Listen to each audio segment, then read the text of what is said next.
Vamos ler. 2 Coríntios capítulo 13, no verso 5.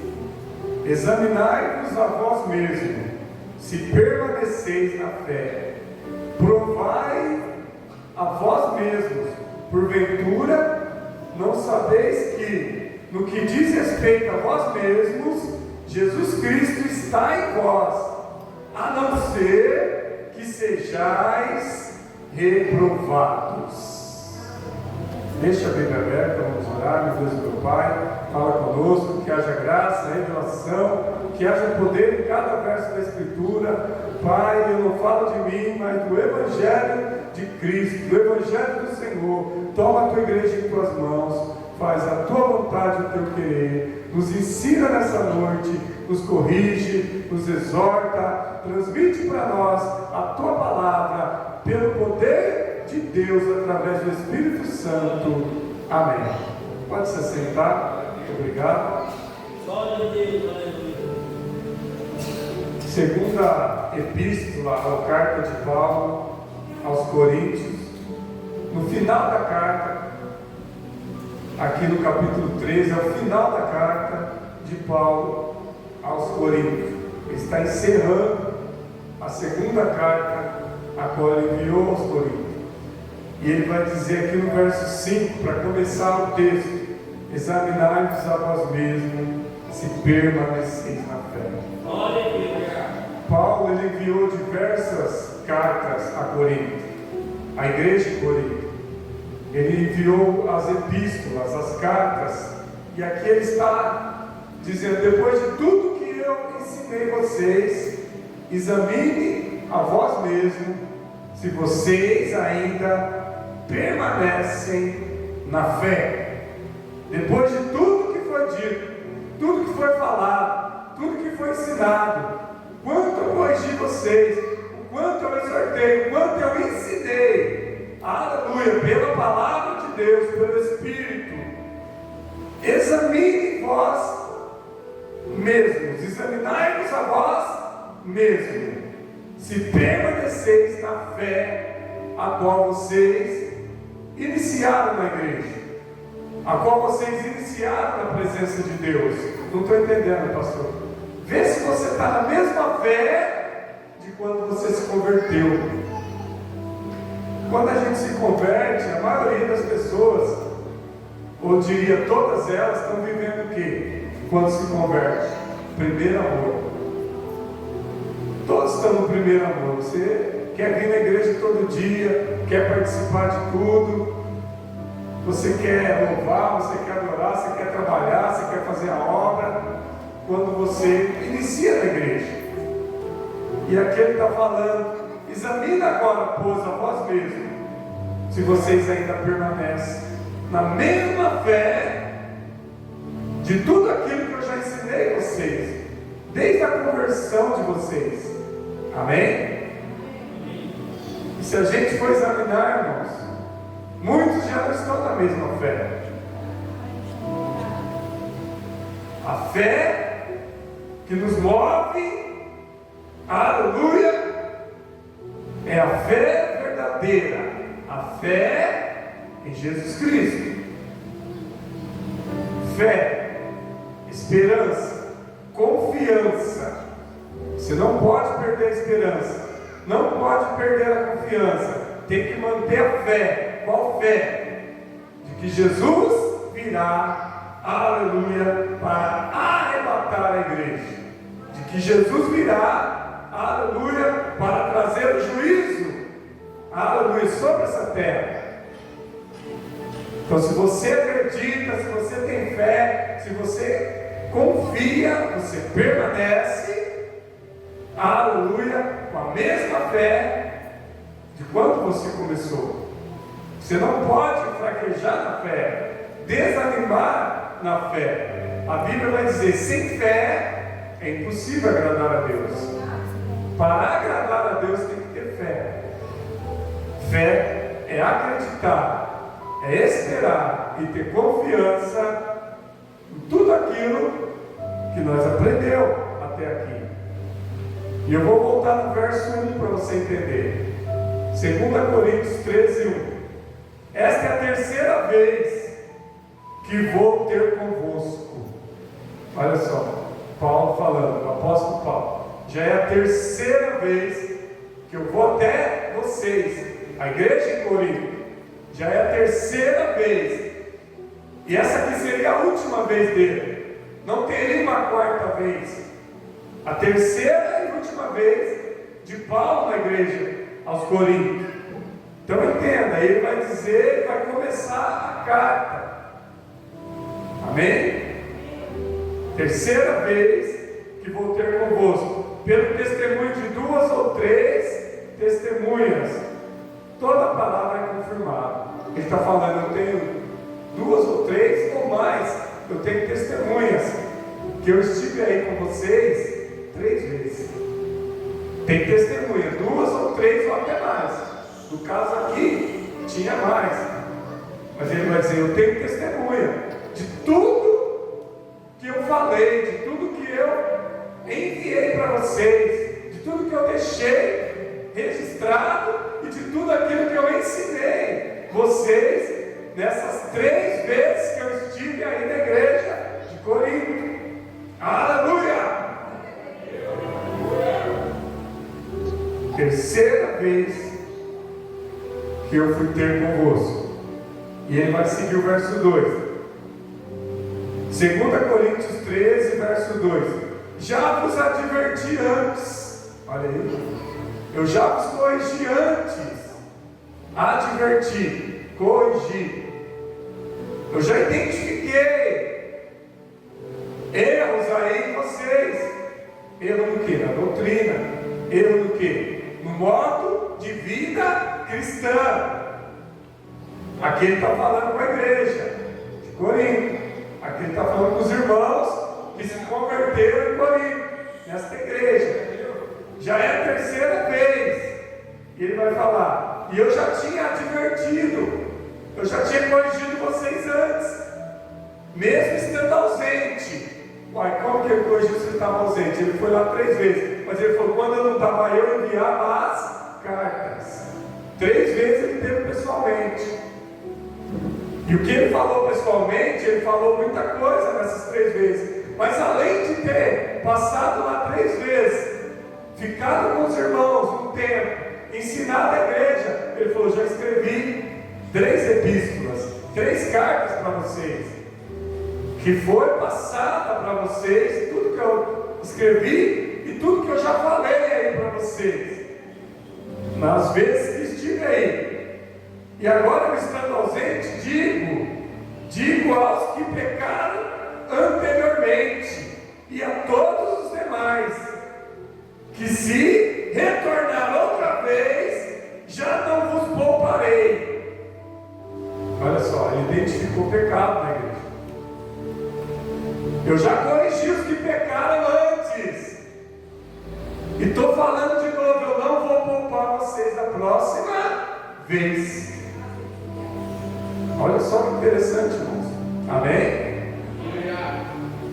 Eu já adverti, eu já corrigi anteriormente os que pecaram, né, de vocês e os demais, que se retornar outra vez a pecar, a não cumprir o estatuto de Cristo, a palavra de Deus, as Escrituras, não é mandamento de homens, mas as Escrituras, a palavra de Deus, o que eu deixei ensinado. Se vocês tornaram outra vez a pecar, já não vos pouparei como indulgentes. Vocês estão caindo no pecado porque quer, porque não são indulgentes. O que quer? O que a gente pode usar aqui? Vocês não são inocentes. Vocês estão pecando, não é pecando na inocência, vocês estão pecando sabendo o que é pecado. Não estou entendendo. Pecado é pecado. Continua sendo pecado. Não mudou. A Bíblia não muda. A palavra de Deus não muda. É a mesma. Quem muda? O homem. O homem muda. A Bíblia não muda. Pecado continua sendo pecado. Então eu não vou tratar vocês como indulgentes, como inocentes, como quem não conhece. Vocês conhecem. Vocês que estão mais de 1 ano na igreja, 2 anos, 5, 10, E o senhor, pastor? Eu estou 30 anos na igreja. Eu conheço a Bíblia. Não dá para conhecer 100%, não. Mas dá para conhecer bastante. Aquilo que eu esqueço, se eu voltar a ler, eu lembro rapidamente. Aquilo que um dia eu ouvi lá atrás, mesmo que eu diga, eu já ouvi isso e me esqueci, rapidamente eu me lembro. Se eu tiver que cometer algo errado, eu sei que está errado. Eu não sou inocente. Se eu estiver cometendo algo errado, eu sei que está errado. Porque eu já ouvi o que é certo.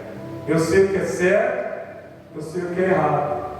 Eu sei o que a Bíblia ensina e o que eu devo fazer. E assim é o que Paulo está ensinando na igreja. Já corrigi vocês outra vez. E vou seguir o texto. Olha só. Vou seguir o texto. Ele vai dizer no verso 3. 2 Coríntios 13, 3. Posto que exigis uma prova de que Cristo fala por meu intermédio. Eu sei que aqui vocês não vão entender, mas eu vou explicar. Paulo está falando. Quando eu fui aí em Corinto a primeira vez, vocês não acreditavam que eu era apóstolo. Olha só. Vocês me colocaram à prova se eu era apóstolo. Quando eu fui aí a primeira vez, a maioria de vocês tiveram dúvida se realmente eu, o apóstolo Paulo falando, se eu era de Deus ou não, se eu era um verdadeiro apóstolo ou não, se vocês deviam confiar em mim ou não. Vocês me colocaram à prova, vocês me provaram para ver se eu era de Deus ou não, mas agora vocês não são indulgentes, porque quando provaram Paulo, agora eles viram que Paulo é verdadeiro. Eles não acreditavam que o apóstolo Paulo era verdadeiro. Por quê? Porque antes de ser o apóstolo Paulo, ele era Saulo. Quem era Saulo? Um perseguidor do cristianismo. Ele perseguia quem servia a Jesus. E agora ele já não persegue mais. Agora ele mesmo está servindo a Jesus. Talvez alguém pense que ele está só infiltrado. Ele não se converteu, ele está aqui, mas a hora que ele tiver chance, ele vai querer matar os cristãos. Mas não, fizeram prova dele e viram que ele era verdadeiro, que ele se converteu verdadeiramente. Ele não teve uma falsa conversão, mas os irmãos tinham dúvida. Esse é Saulo, matador de crente, de cristão, para vocês entenderem. E agora ele está falando que está servindo a Jesus. Ficaram com medo. Não sei se a gente deve confiar nele, não. Ponharam Paulo à prova. Pode ver que eles não eram bobos. E aqui tinha muita gente de influência na época. Eu não estou entendendo, pastor. A igreja de Corinto era uma igreja grande. Não é uma igreja pequena igual essa. É como se fosse uma sede, uma igreja grande. Aqui de 5.000 pessoas, 10.000 pessoas hoje. Na época não tinha tudo isso. Mas pensa numa igreja grande, tinha muita gente essa igreja aqui. Não era uma igrejinha de 30 pessoas. Era uma igreja grande da época. Tinha muita gente lá. Tinha gente muito rica da época. Tinha classe alta, média. Tinha poucos da classe baixa da época. E sem contar que aquele povo do passado era um povo muito próspero. Amém? Diferente de hoje. Porque eles tinham propriedades, eles trabalhavam na terra, eles eram agricultores, outros eram donos de muitas terras, e tinham muitas posses no povo antigo. Mas vamos voltar aqui no texto. Vou seguir aqui para vocês entenderem. Verso 3. 2 Coríntios 13, 3. Posto que existia uma prova de que Cristo falava por meu intermédio. Então eles colocaram Paulo à prova. Ele não se revela débil em seu tratamento convosco, antes poderoso entre nós. Aleluia! Olha só o que ele vai falar. Ele não se revela débil, louco em seu tratamento convosco. Antes ele é poderoso entre vós. Ele está falando que ele falava pela autoridade do poder de Deus, do poder de Cristo. Falando, não é loucura. Não é loucura, poder de Deus que age na minha vida. Ou melhor para você entender, poder de Cristo, né? Que Paulo estava falando de Cristo. Poder de Cristo, poder de Deus. Quando eu falo Deus, é Jesus também. Poder de Cristo agindo em mim. Mas vou seguir o texto. Olha só. Verso 4, não é isso? Verso 4. Porque ainda que foi crucificado em fraqueza, mesmo que Jesus foi crucificado em fraqueza, ele, no entanto, vive pelo poder de Deus, pois nós também somos débeis dele, ou loucos dele. No entanto, viveremos com ele pelo poder de Deus. Aleluia!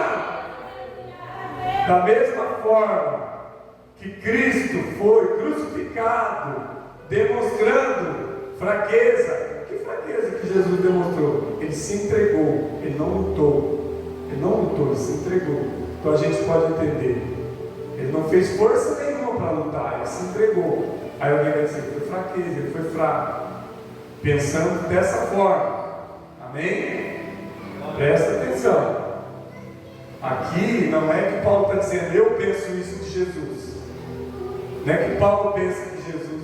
Não, é o que os outros pensam. Ele podia ter lutado, ele podia ter enfrentado, ele podia ter clamado a Deus, e uma legião de anjos descia e matava todo mundo. Mas aí não ia para a cruz. Se os anjos descessem, Jesus ia vencer ali, e ele não é ali que ele vai vencer mais para frente. E agora, pastor, não, vai vencer mais para frente, depois da grande tribulação. Aí ele vai vir para vencer. Aí Jesus vai vir para guerrear.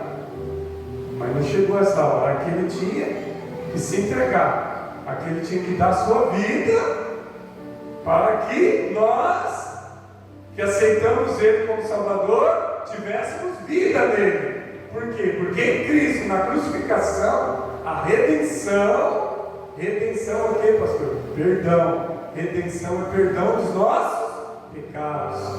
A oportunidade dos nossos pecados perdoados precisou passar pela crucificação de Cristo.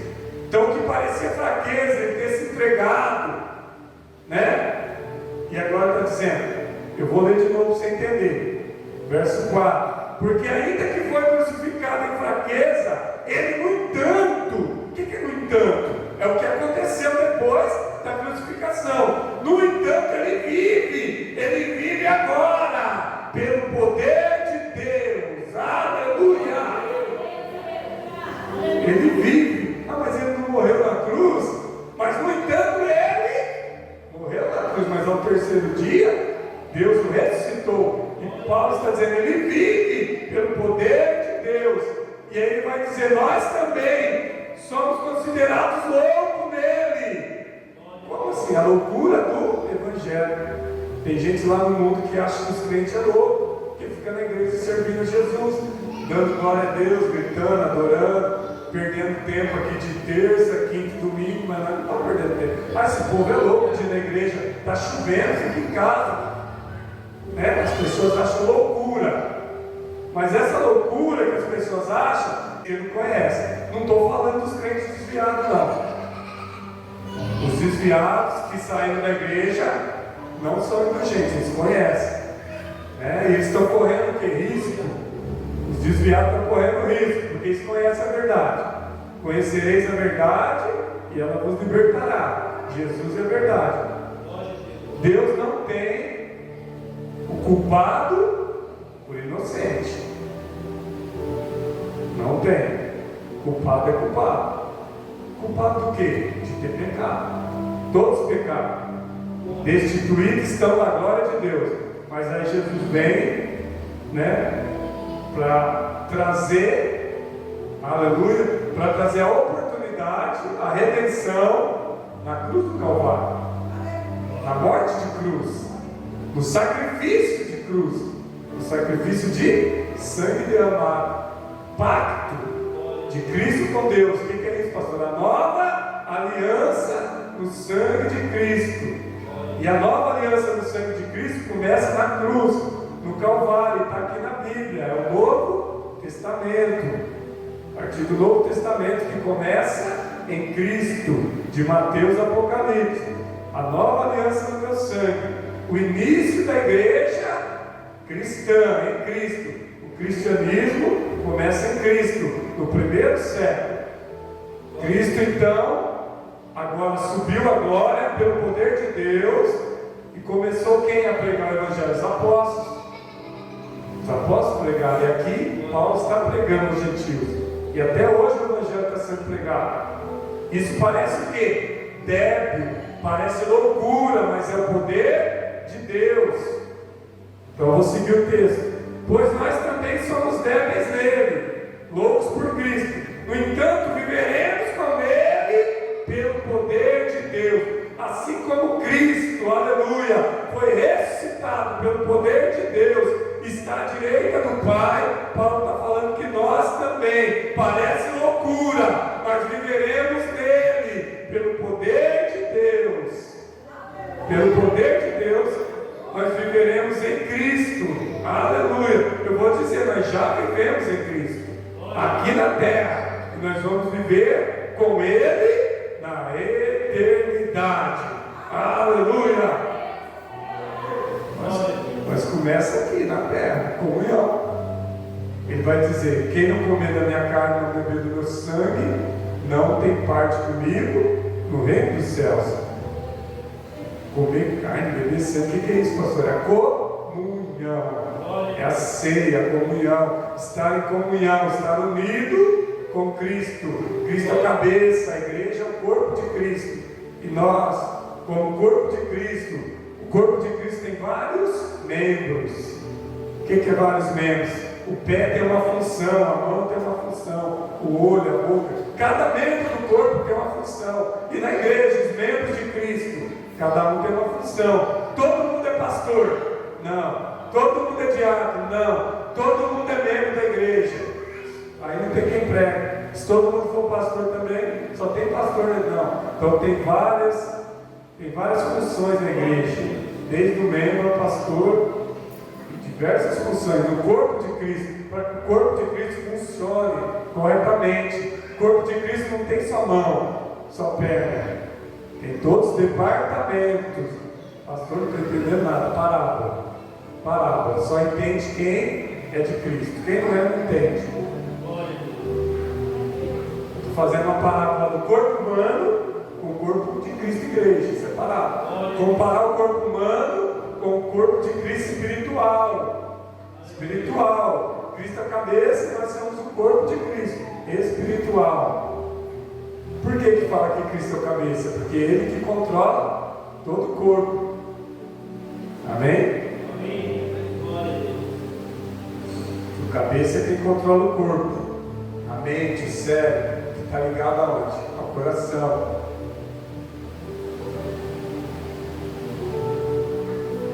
Amém? Coração você pode até arrancar e pôr um coração do que esse coração artificial. Você vive. Você arrancar o coração, te dar um coração artificial, você vive, mas a mente não. Se o seu cérebro morrer, morte cerebral, você morreu. Agora o coração não. Se o coração estiver falhando e tiver um meio de tirar aquele coração, pode até pegar um transplante também, o coração de outra pessoa, mas hoje tem coração já robotizado. Quer dizer, você consegue sobreviver com outro coração, ou você consegue sobreviver até ligado a um aparelho, lá na UTI, na CTI. Por que você consegue viver no aparelho? Porque a sua mente ainda está viva. Mente, cabeça. Se a mente morre, o coração está perfeito. Pode até doar para outro coração. Mas se a mente morrer, acabou a pessoa.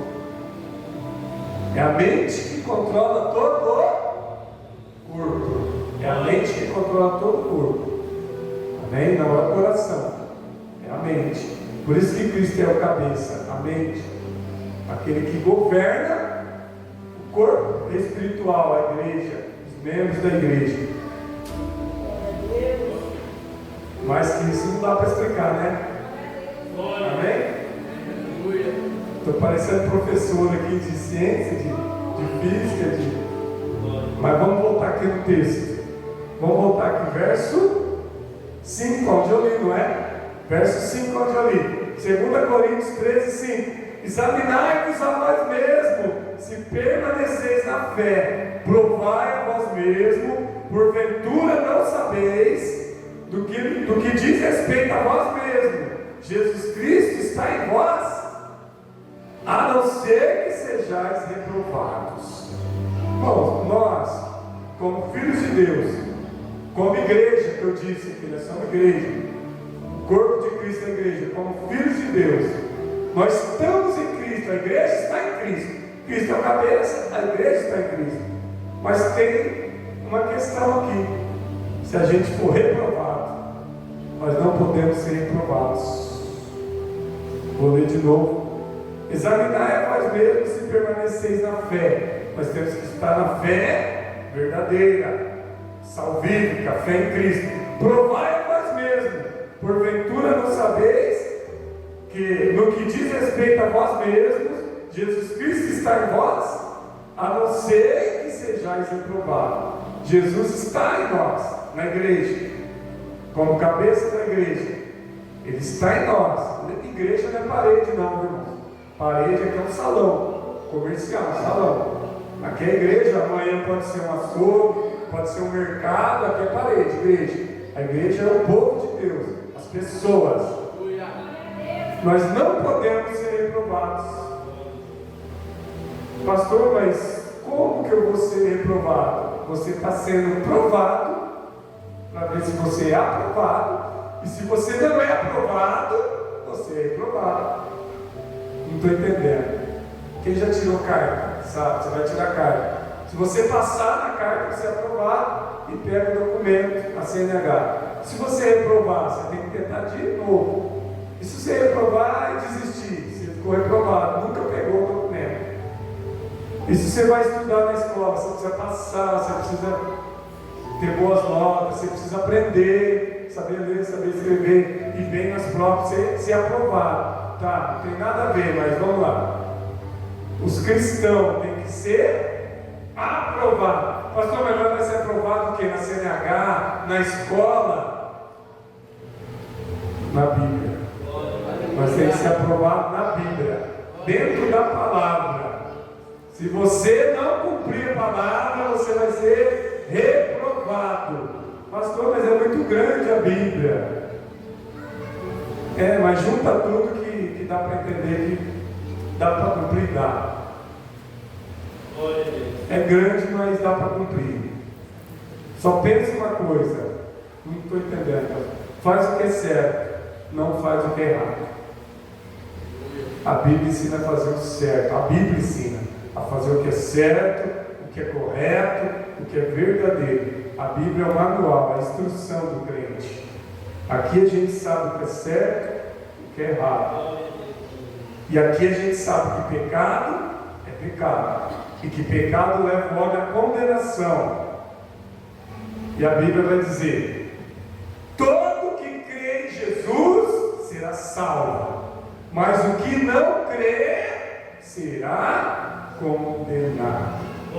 Todo que crê em Jesus será salvo. Só que para ser salvo em Jesus precisa ser o quê? Aprovado. Porque vai ter muito cristão, muito crente reprovado. Por que o cristão é reprovado? Porque ele não cumpre as escrituras, ele faz errado. A escritura está falando para não matar, ele quer matar. A escritura está falando para não beber, ele quer beber. A escritura está falando para não ser viciado. Álcool, cigarro, droga, prostituição, ele quer ser viciado. A escritura está falando para amar Deus, mas ele não ama. A escritura está falando, ama o próximo, e ele odeia o próximo. Faz tudo errado. Então a escritura está falando que é para fazer, a pessoa faz ao contrário. Se fizer ao contrário, vai ser reprovado. Quem vai julgar a igreja? Jesus. Jesus vai julgar. E como é Jesus, irmão, você pode ficar sossegado, tá? Jesus não ele não falha.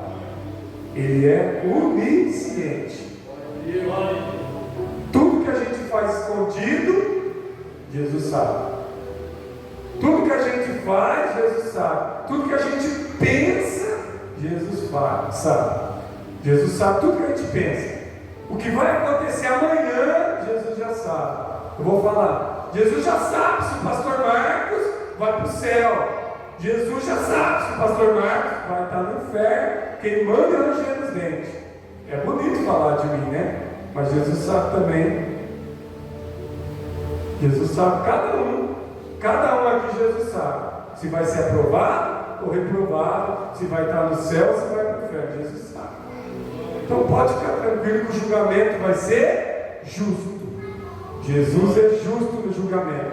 Ele não tem o culpado por inocente. Quem for culpado é culpado, quem for inocente é inocente. E a Bíblia vai dizer: não há condenação para quem está em Cristo Jesus.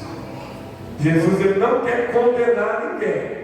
Jesus não quer me condenar, não quer condenar o irmão, não quer condenar o outro irmão, não quer condenar ninguém. Jesus quer que você seja salvo. Ah, pastor, eu não acredito nisso. Não, ele deu a vida para te salvar. Ele deu a vida dele para você ser salvo. Ele entregou a vida. Pastor, mas ele não entregou a vida pelos cristãos? Não, foi por você também. Ah, mas eu não sou cristão ainda. Mas ele sabe se você vai ser amanhã. Um dia eu também não era. Eu era católico. Alguém pode dizer, eu era incrédulo. Eu era ateu, não acreditava em nada. Mas lá na frente a pessoa pode acreditar e ser salvo.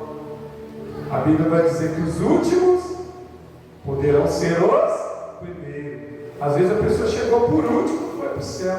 E eu estou 30 anos na igreja, posso perder meus 30 anos se eu fizer errado. Porque eu conheço, eu sei que é certo e que é errado. A pessoa pode chegar agora, viver pouco tempo e ser salvo. Ah, pastor, mas eu não quero viver pouco tempo. Eu quero viver até a velhice. Amém? Então faça o que é correto, pela palavra de Deus. Faça o que é correto. Ele vai dizer: a não ser que sejas reprovado. Nós não podemos ser reprovados, irmãos. Você já foi reprovado em alguma coisa? Quem já foi reprovado aqui sabe. Nossa, eu fui reprovado. Fui fazer uma entrevista de emprego. Tinha 10 pessoas lá. Mandaram a mensagem lá no celular. Não foi aprovado. Apesar que eles nem mandam, né, para quem não foi. Eles só mandam para quem foi. Ele só vai chamar quem foi. Mas vamos dizer que mandou. Nossa, fui reprovado.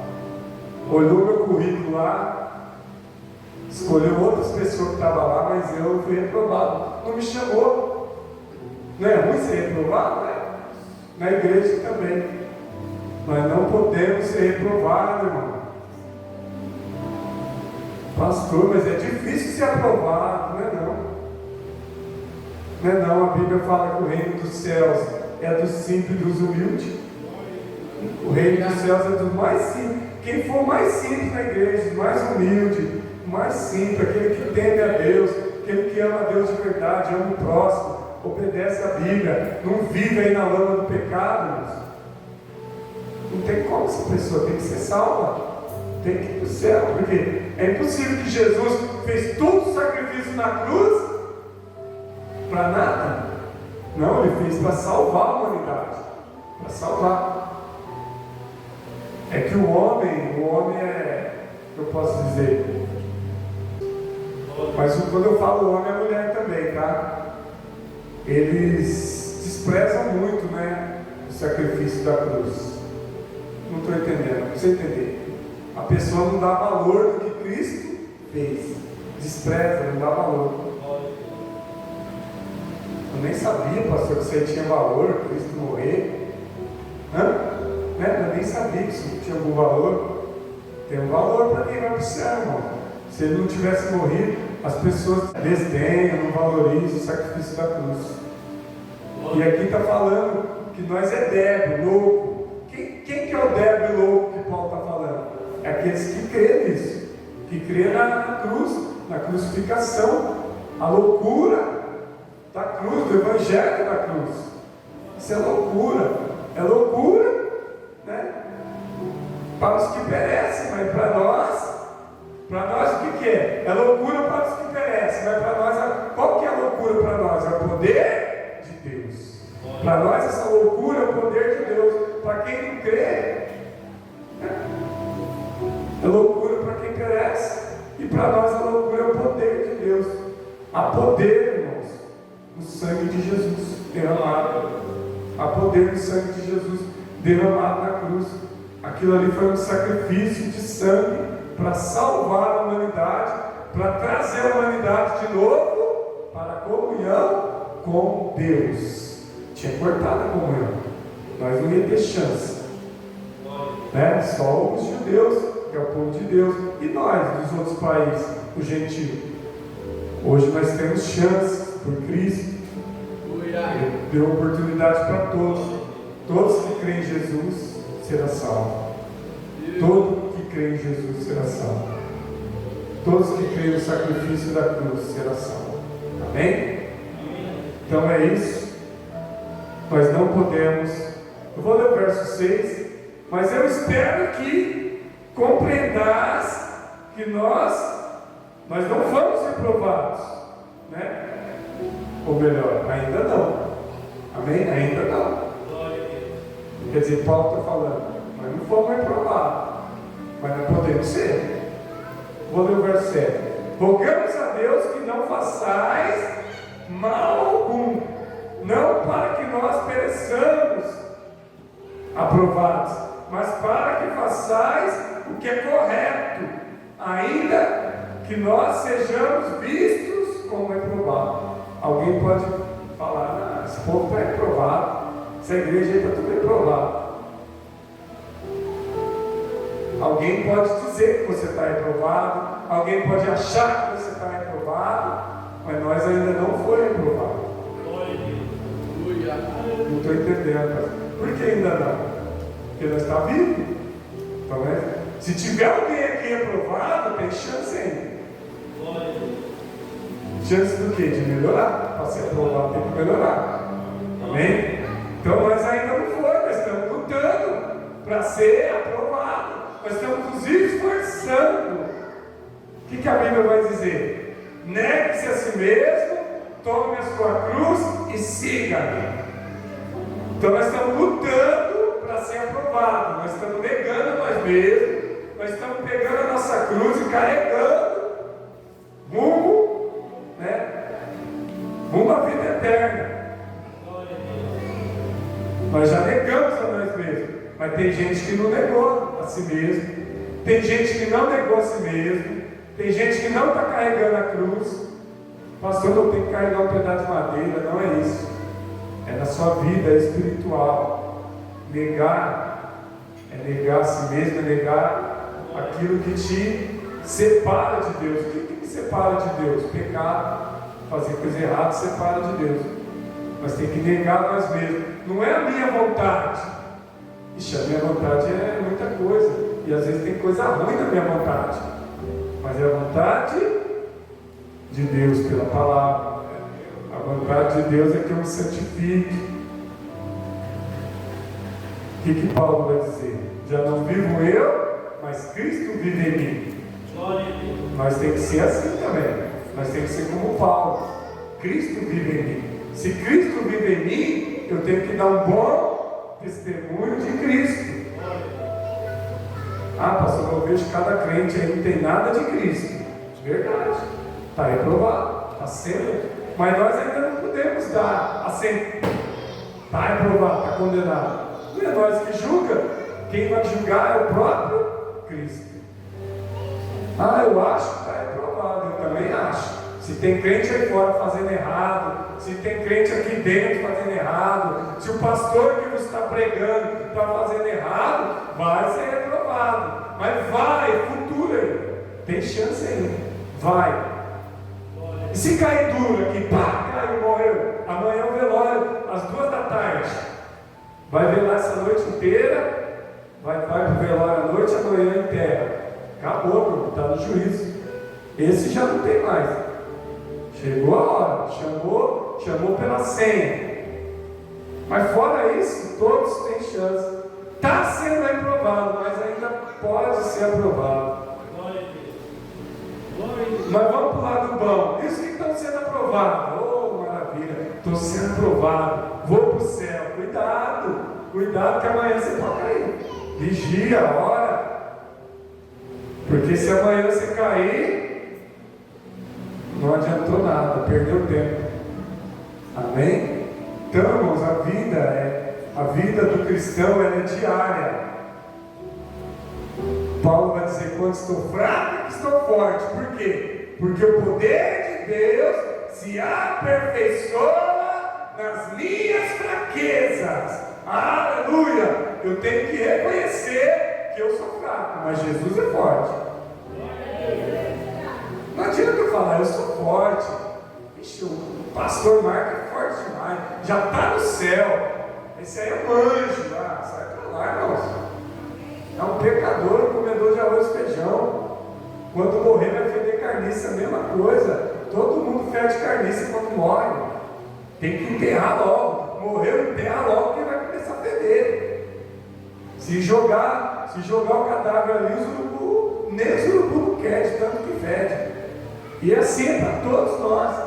Então, irmão, ninguém é melhor que ninguém. Eu estou falando assim para vocês verem: ninguém é melhor que ninguém. Todos nós temos que buscar em Cristo Jesus a perfeição, ser melhor. Eu tenho que ser melhor. Eu não posso ser reprovado, irmão, dentro da igreja. O mundo jaz no maligno. Nós estamos na igreja, nós temos que ser melhor. Nós temos chance de ir para o céu. Nós estamos perto do céu, mas nós temos que tomar cuidado para não perder a salvação. Vai falar em Apocalipse: guarde a tua coroa, para que ninguém roube a coroa. A que coroa é essa? É de ouro? Não, é espiritual, é parábola espiritual. A coroa da vida eterna é o que Jesus tem para nós, a salvação. Por que chama de coroa? Porque é precioso. A coroa na cabeça de um rei representa que ele é rei. Aquela coroa, se bate o olho, você vê o rei de coroa, fala: esse é o rei. Ele é privilegiado, ele é o rei, né? Porque ele nasceu com sangue real. E nós com a coroa, que privilégio que nós temos com a coroa? É filho de Deus. Porque Deus é o Senhor, Ele é o rei. Que rei? Rei dos reis, Senhor dos senhores. Mas por que está falando da coroa? Porque nós somos príncipes, filhos de Deus. Temos direito à coroa, mas não é coroa de ouro, é coroa espiritual, é herança, é posse como filho de Deus. Se Deus está no céu, Jesus também está. Para onde que os filhos de Deus vão? Para o céu também, no mesmo lugar que Ele está. Ele diz que iria preparar lugar para nós, e aonde eu estiver, Jesus diz lá em João 14: aonde eu estiver, vós também estareis comigo. Amém? Até aqui. Vamos orar?